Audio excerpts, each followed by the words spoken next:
Exemple très concret d'auto-sabotage. Bienvenue dans Tonton Coach en écriture, raconte-nous une histoire, épisode 2. J'ai fait une séance récemment avec une personne qui est venue avec ce sujet très précis. Mon écriture n'est pas poétique, pas belle. Je veux réussir à mettre des paillettes, de la fantaisie dans mon écriture. Ok, fine, très bon sujet. Explorons un peu ces pistes-là. Dans ta vie, à quel moment t'as l'impression de mettre des paillettes? Bah ouais, on va s'inspirer de ce que cette personne fait déjà pour savoir comment le faire en écriture et pour son texte. Alors là, elle me cite plusieurs activités. Et le point commun avec toutes ces activités et comment elle y met des paillettes, c'est l'évasion, la contemplation, voir les choses évoluer et s'embellir. Ok, fine. On continue à tirer ce fil-là. Qu'est-ce qui fait qu'en écriture, c'est pas le cas? Et ben en fait, c'est comme si j'avais une petite voix dans ma tête qui me dit « Ah là vraiment, il faut que tu relises parce que c'est pas assez beau, il y a pas assez de paillettes. » Ah ok, et pourquoi tu l'écoutes pas, cette petite voix? Et ben parce qu'en fait, il y en a une deuxième qui me dit « Écris, avance. » Tiens,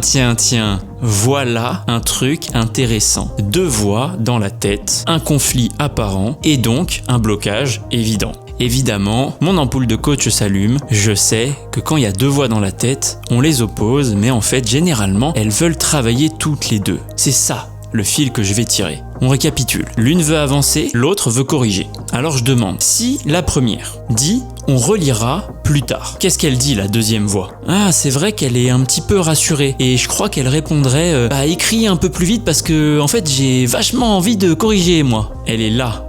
La première prise de conscience, c'est exactement ce que je vous disais. En fait, les deux voix qui paraissent s'opposer, elles veulent la même chose, que le livre soit terminé. Et quand elle a cette prise de conscience qui émerge, là physiquement il se passe un truc. Tu sens un vrai relâchement. Et ouais, parce que là du coup, au regard de cette prise de conscience, elle se dit « Putain c'est fou, je vais pouvoir me remettre à créer ». Et si vous pensiez que ce mot est choisi au hasard, bien sûr que non. Il se trouve que créer était une des activités qu'elle avait citées précédemment. Une des activités dans laquelle elle avait des paillettes. Et là, je peux vous mimer à peu près ce qui est arrivé.